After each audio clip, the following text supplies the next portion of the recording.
नमस्कार, स्वागत है आपका ईटी नाउ स्वदेश पर। आप देख रहे हैं गुड मॉर्निंग स्वदेश। मैं हूं आपके साथ शेषा अध्वर्यु और अगले आधे घंटे में हम आपको बताएंगे ग्लोबल बाजारों से क्या संकेत निकल कर आ रहे हैं।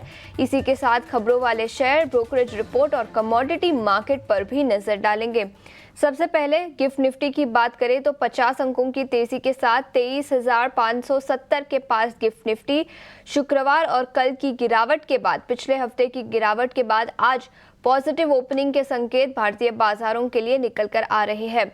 एशियाई बाजारों के संकेत भी काफी पॉजिटिव है। सबसे पहले चीन के बाजारों की बात करते हैं। 0.3% की तेजी के साथ कारोबार। जापानीज और कोरियन मार्केट में भी आज सुबह तेजी निकल कर आई है और इसी के साथ हांगकांग हैंगसेंग इंडेक्स में भी करीब आधे % से ज्यादा की तेजी आज सुबह दिखी है। अमेरिकी बाजारों की बात करें तो वहां पर कल थोड़ा सा मिला जुला कारोबार दिखा। नैस्डैक में करीब आधे % से ज्यादा की तेजी दिखी।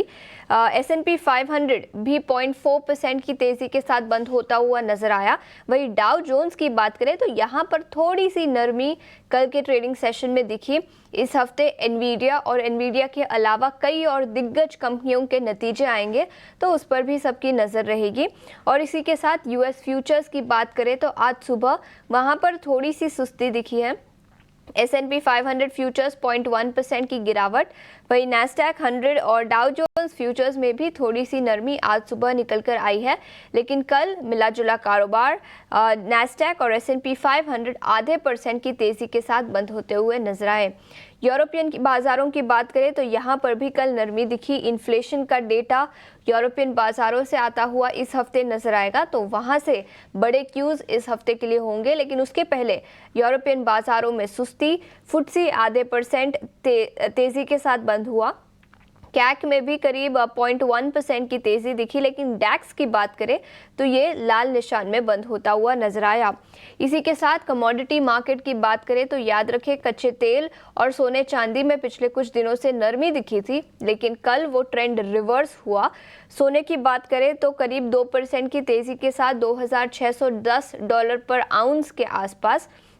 वही चांदी की बात करें तो 3% की तेजी के साथ $31.5 पर आउंस। याद रखें $2,800 से सोना फिसलकर $2,580 तक पहुंच चुका था, लेकिन फिर एक बार थोड़ी सी तेजी सोने और चांदी के बाजारों में दिखी है। वही कच्चे तेल की बात करें तो वहां पर भी 3% की तेजी ब्रेंट क्रूड पर दिखी, $73 के पार निकलता हुआ। वही WTI क्रूड की बात करें तो यहां पर भी 3.5% की तेजी कल के ट्रेडिंग सेशन में दिखी। वही FIIs और DIIs का एक्शन कैसा रहा उस पर भी नजर डाल लेते हैं। FIIs ने फिर एक बार कल बिकवाली की, करीब 1400 करोड़ की।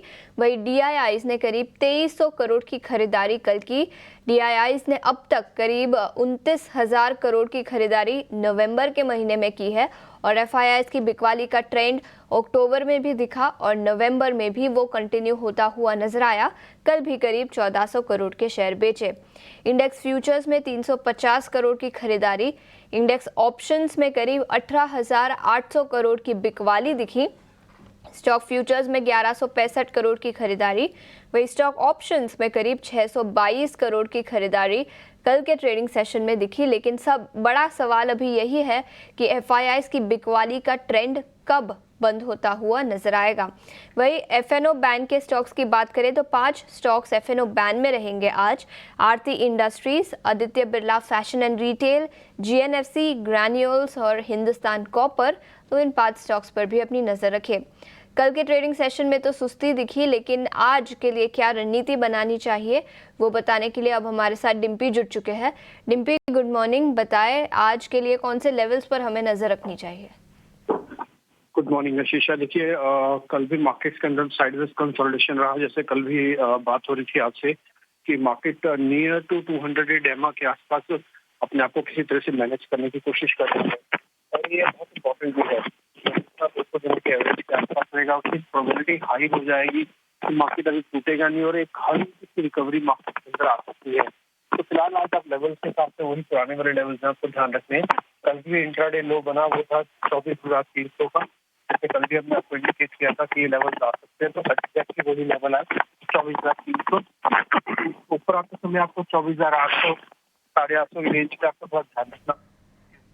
डिम्पी, हम आपको सुन नहीं पा रहे हैं, थोड़ी देर में फिर से एक बार कनेक्ट करेंगे, लेकिन जो सपोर्ट और रेजिस्टेंस लेवल्स आपने भेजे हैं उस पर एक बार नज़र डाल लेते हैं। तो याद रखिए, कल 7वें दिन लगातार भारतीय बाजारों में गिरावट दिखी थी। 80 अंकों की गिरावट के साथ निफ्टी बंद होता हुआ नजर आया, लेकिन बैंकिंग और फाइनेंशियल शेयरों में कल रीबाउंड दिखा था। डिम्पी, अब शायद हम आपको सुन पाएंगे, बताएं क्या बोल रहे थे आप? मैं कह रहा था कि 24,300 के आसपास शीर्षा मार्केट ने एक बेस बनाया हुआ था। कल भी मार्केट ने इसको एक बेस की तरह ट्रीट किया और 24,500 के इर्द गिर्द जाके क्लोज किया है। जितना हम 200 दिनों के एवरेज के आसपास मार्केट क्लोज करेगा उतना मार्केट के लिए बेहतर है, उतना अच्छा रहेगा बाजार के लिए। फिलहाल आज की ट्रेडिंग रेंज में जल्दी से आपको बताता हूँ, आपको ज्यादा समय नहीं लूंगा। 24,300 आपका स्टॉप लॉस बनेगा आज का। 24,500 800 आपकी रेंज है रेजिस्टेंस की, ऊपर आते समय की।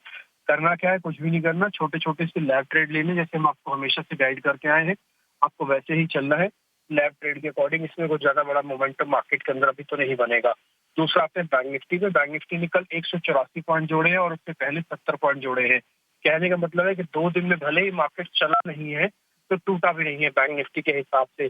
तो बैंक निफ्टी में भी आप 50,000 का माफ कीजिए एक स्टॉप लॉस लगा के अभी भी सिस्टम में बने रहे।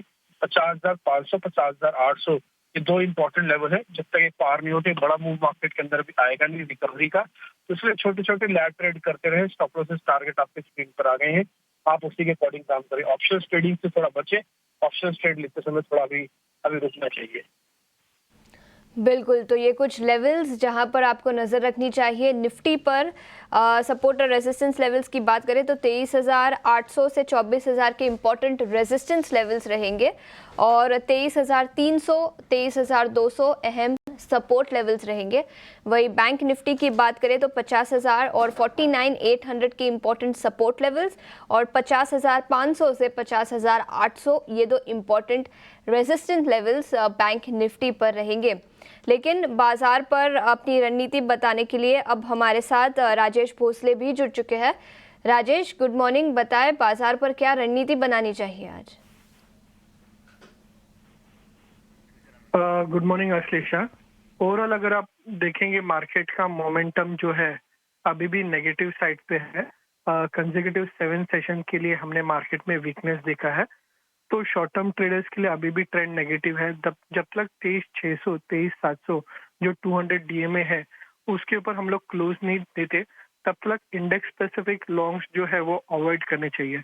हैविंग सेड दैट 23,200 के आसपास काफी अच्छे लॉन्ग टर्म सपोर्ट हमें दिखाई दे रहे हैं। तो कोई भी फर्दर डिप आती है 23,200 के आसपास तो वो लॉन्ग टर्म इन्वेस्टर्स के लिए काफी एक अच्छा लेवल्स रहेगा to buy quality stocks in a staggered manner.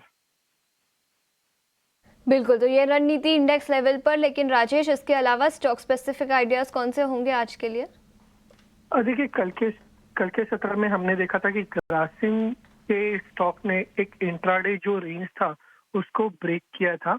और ग्रासिम का अगर आप चार्ट देखें तो लास्ट कुछ हफ्तों से अगस्त के जो लोज है अराउंड 2500 के आसपास, तो वहाँ पे सपोर्ट ले रहा है जो 200 डीएमए भी है।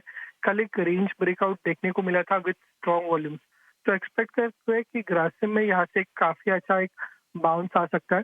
तो ग्रासिम को बाय किया जा सकता है 2469 के स्टॉप लॉस से, और जो नियर टर्म टारगेट्स होंगे वो होंगे 2610 के। तो यहाँ पे काफी अच्छा रिस्क रिवॉर्ड है ग्रासिम में, तो बाय किया जा सकता है।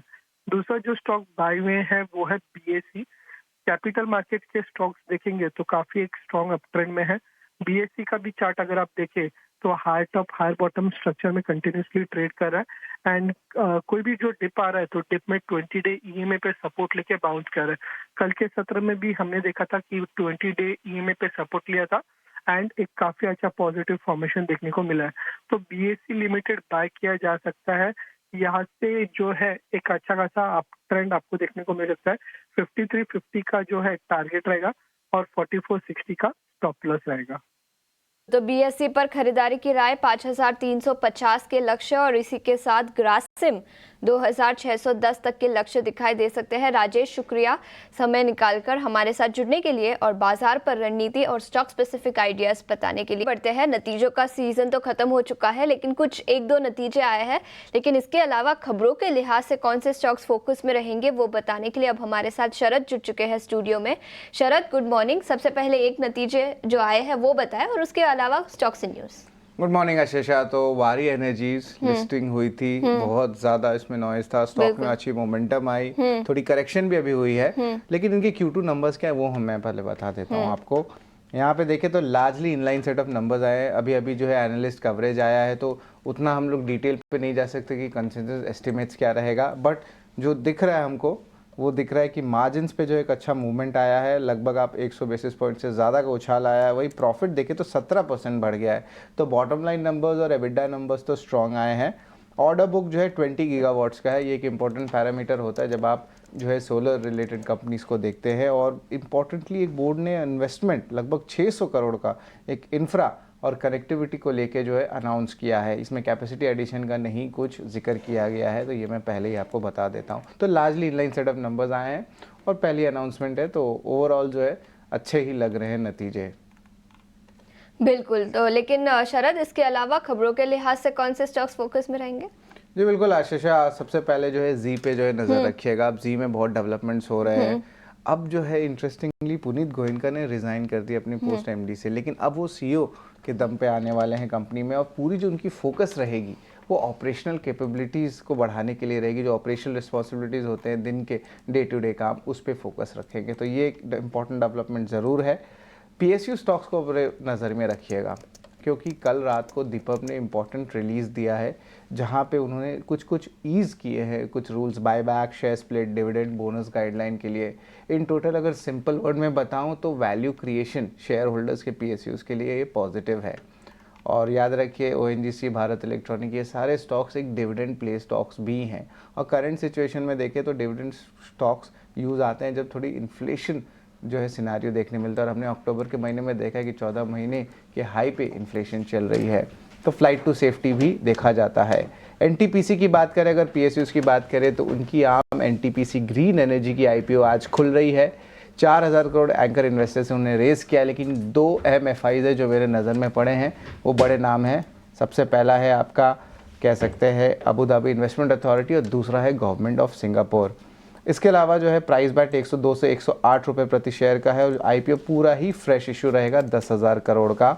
अब बात करते हैं ONGC NTPC के, जहाँ पे उन्होंने एक JV भी बनाया, ग्रीन प्राइवेट कंपनी, जहाँ पे वो एक्सप्लोर करने वाले हैं सेलिंग रिन्यूएबल एनर्जी प्रोजेक्ट्स को लेके।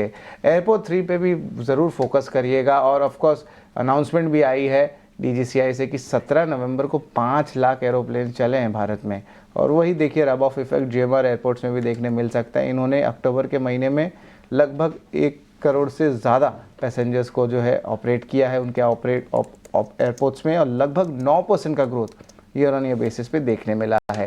एस्ट्राजेनेका फार्मा की बात करें तो DGCI की अप्रूवल आई है इनहेलेशन ड्रग के, और ITI को भी लगभग 100 करोड़ का ऑर्डर आया है, डिजिटल ट्रांसफॉर्मेशन ऑर्डर उत्तराखंड से। और अगर टेलीकॉम की बात करें तो भारती एयरटेल पे भी नज़र रखिएगा, यहाँ पे इंटरेस्टिंग डेवलपमेंट आया है। कंपनी और सिंगटेल, इन दोनों जो है इक्वल डायरेक्ट स्टेक सेल्स रखना चाहते हैं कंपनी में, और सिंगटेल जो है लगभग 9.5% स्टेक होल्ड करता है। वही सुनील मित्तल की जो प्रमोटेड एंटिटी है वो सिंगापुर की कंपनी सिंगटेल में लगभग 3.3% स्टेक होल्ड करती है। बेसिकली थोड़ी शेयर होल्डर्स की वैल्यू अनलॉकिंग का एक्सरसाइज चल रहा है सिंगटेल का, तो उसमें भी थोड़ी सी जो है चेंजेस आपको शेयर होल्डिंग की भारती एयरटेल में दोनों ही सेगमेंट्स में देखने मिल सकता है। और आखिर में M&M भी फोकस में रहेगा। ET की रिपोर्ट आई है जहाँ पे वॉल्क्सवैगन इंडिया के साथ जो JV था वो शायद स्टॉल हो चुका है, और क्योंकि की इश्यूज़ पे डिसएग्रीमेंट हुई है, स्पेशली डेवलपमेंट कॉस्ट और सोर्सिंग को लेके। तो ये अहम डेवलपमेंट्स है जहाँ पे आपको आज नज़र रखना होगा। बिल्कुल, कई सारे स्टॉक्स जो खबरों से लिहाज से आज फोकस में रहेंगे। शरद, शुक्रिया पूरी डिटेल्स के साथ हमारे साथ जुड़ने के लिए। लेकिन आगे बढ़ते हैं, ब्रोकरेज रिपोर्ट्स क्या निकल कर आई है आज सुबह, ये बताने के लिए जिनय अब हमारे साथ जुड़ चुके हैं। जिनय, गुड मॉर्निंग। बताएं, नतीजों का सिलसिला तो खत्म हो गया, लेकिन इसके अलावा कौन सी ब्रोकरेज रिपोर्ट्स आई है? बिल्कुल, ब्रोकरेज नोट शुरू करेंगे लाइफ इंश्योरेंस पे। UBS की रिपोर्ट है लाइफ इंश्योरेंस कंपनीज पे। उनका मानना है कि जो इंश्योरेंस कंपनीज है वहाँ पे ग्रोथ लार्जली यूलिप सेगमेंट के द्वारा ड्रिवन नज़र आई है, और उनका मानना है कि जो मार्जिन्स है वो एक एलिवेटेड स्ट्रेच लेवल पर ही रहेंगे, और ये जो मेनली फैक्टर है उसके मार्जिन्स एलिवेटेड लेवल पे रहने के, वो यूलिप सेगमेंट का जो हायर शेयर है वो, और जो चेंजेस हमें नज़र आ रहे हैं नॉन लिंक्ड सरेंडर पे आउट्स में उसके चलते मार्जिन्स हाई लेवल पे रहेंगे। उनका एक्सपेक्टेशंस है कि कंपनी जो है एक नए कमीशन मॉडल की तरफ मूव कर सकती है, जहाँ पे जो पे आउट स्ट्रक्चर है वो परसिस्टेंसी के थ्रू लिंक्ड होगा। इसके चलते दो चीज़ होंगी, पहला तो जो न्यू गाइडलाइंस है उसका इम्पैक्ट हमें कम नज़र आएगा, और जो VNB मार्जिन इम्पैक्ट है वो भी एक लिमिट दायरे में लिमिट नज़र आएगा उसके ऊपर भी। उनका मानना है कि जो कम्पिटिटिव इंटेंसिटी है पूरे स्पेस में कंपनीज़ में वो डिक्लाइन होती हुई नज़र आ रही है, क्योंकि जो क्रॉस सब्सिडरीज है अभी कंपनी नहीं कर पाएगी अपने दूसरे प्रोडक्ट्स में। बात करेंगे इंडिगो पे, तो गोल्डमैन सैक्स की रिपोर्ट है, उन्होंने अपना जो बाय रेटिंग है वो बरकरार रखा है। जो टारगेट प्राइस है वो है 4,800 रुपये। अक्टूबर और नवंबर में अगर हम एयर ट्रैफिक ग्रोथ देखेंगे तो 10 और 11% रिस्पेक्टिवली पर हमें नज़र आया है। और जो इंडिगो का PLF फैक्टर है, जो पैसेंजर लोड फैक्टर है, वो 90% नज़र आया है, जो कि इम्प्रूवमेंट हमें देखने मिला है। जो 85.6% था वहाँ से 90% का PLF फैक्टर हमें नज़र आया है। और हालांकि yields year on year basis पे डाउन है, गोल्डमैन का मानना है कि जो डोमेस्टिक ट्रैफिक ग्रोथ है उसके चलते कंपनी के PLFs और आगे इम्प्रूव होंगे। उसी के साथ कंपनी का गाइडेंस है वहाँ पे भी एक हमें अपटिक नज़र आ सकती है। तीसरा बात करेंगे M&M का मैनेजमेंट मीट हुआ था, CLSA उन्होंने उस पर रिपोर्ट है, उन्होंने अपना जो आउट परफॉर्मेंस रेटिंग है उसको बरकरार रखा। जो टारगेट प्राइस है वो है 3,440 रुपीज़ का। उनका मानना है कि आफ्टर हमें जो एक SUV में उनका प्रोडक्ट मिक्स में एक राइज देखने मिला है, जो कि पहले 35% था कंपनी के प्रोडक्ट मिक्स में, वो अभी बढ़ते हुए हमें 55% तक नज़र आया। उसी के चलते जो PVs सेगमेंट है वहाँ पर भी हमें काफ़ी अच्छा राइज देखने मिला है पिछले कुछ सालों में। उनका मानना है ये ट्रेंड जो है एक नया की वैल्यू ग्रोथ नज़र आता है। उन्हें जो एंट्री लेवल SUV मॉडल है वहाँ से जो मूव ऑन करते जाएंगे प्रीमियम और हायर प्रीमियम मॉडल्स में, वहाँ पे उन्होंने एक वैल्यू ग्रोथ फैक्टर नज़र आता है। उसी के चलते जो EV SUVs है वहाँ पे भी उनका मानना है कि वो सिग्निफिकेंटली आने वाले 1-2 साल में सिग्निफिकेंटली हायर ग्रोथ दिखाएंगे EV SUVs में। हालांकि उन्होंने एक और चीज़ फैक्टर इन की है कि जो कंज्यूमर्स है वो एक प्रीमियम देने के लिए तैयार है ICE व्हीकल्स में, क्योंकि वहाँ पे GST रेट्स जो है कम है। उसी के साथ कंपनी का अगर मैनेजमेंट की हमें आउटलुक देखें तो वो भी कॉन्फिडेंट है कि आने वाले जो 2-3 लॉन्चेस है आने वाले 2-3 साल में वो कॉन्फिडेंट है कि वो अपनी कंपनी की ग्रोथ ड्राइव करेंगे। बिल्कुल, तो मैनेजमेंट मीट और मैनेजमेंट कमेंट्री के चलते M&M पर सबकी नज़र लाइफ इंश्योरेंस कंपनियां और इंडिगो यानी इंटरग्लोब एविएशन भी ब्रोकरेज रिपोर्ट के दम पर फोकस में रहेगा। लेकिन कमोडिटी मार्केट पर आज रणनीति बताने के लिए अब हमारे साथ भाविक पटेल जुड़ चुके हैं। Bhavik, good morning. बताएं, आज सबसे पहले सोने और चांदी में जो नरमी दिखी थी, थोड़ा सा रिबाउंड फिर एक बार दिखा है। सोने और चांदी कौन से लेवल्स पर अपनी नज़र रखें? Good morning. लास्ट वीक हमने देखा था कि लगातार 6 ट्रेडिंग सेशंस में सोने 4.5% की गिरावट देखने को मिली, और अभी लग रहा है कि 2600 का एक सपोर्ट बेस बन चुका है। तो यहाँ से हमें लग रहा है कि थोड़ी बहुत और रिकवरी आ सकती है। तो दोनों सोने और चांदी में मुझे लग रहा है आज के दिन बाय करना चाहिए। डॉलर वीक हो रहा है, तो सोने में 74,800 के करीब बाय कर सकते हैं 75,200 के टारगेट के लिए, और चांदी में 90,100 के करीब बाय कर सकते हैं 90,800 के टारगेट के लिए। इसके अलावा बेस मेटल्स और क्रूड ऑयल, यहाँ पर क्या रणनीति होगी? देखिए, क्रूड ऑयल में भी अपटिक थोड़ा दिखा है कि आई थिंक रशिया और यूक्रेन में थोड़ा जियोपॉलिटिकल कंसर्न्स है। नॉर्वे में एक ऑयल फील्ड है वो ऑफलाइन हो गई है, तो उसकी वजह से कच्चे तेल में एक्सपेक्टेड है कि एटलीस्ट 5850 से 5900 तक MCX में लेवल देखने को मिल सकता है। तो थोड़ा पे डिप मिलता है अराउंड 5780, तो बाय कर सकते हैं। और कॉपर में भी 800 के ऊपर अभी सस्टेन कर रहा है, तो 800 के करीब बाय कर सकते हैं 808 के टारगेट के लिए। 795 का स्टॉप लॉस रख सकते हैं। कमोडिटी मार्केट पर आज भाविक, शुक्रिया समय निकालकर हमारे साथ जुड़ने के लिए। इतना ही समय था, लेकिन जाते जाते गिफ्ट निफ्टी पर एक बार नजर डाल लेते हैं। 70 अंकों की तेजी के साथ 23,580 के पास गिफ्ट निफ्टी पॉजिटिव ओपनिंग के संकेत भारतीय बाजारों के लिए निकल कर आ रहे हैं।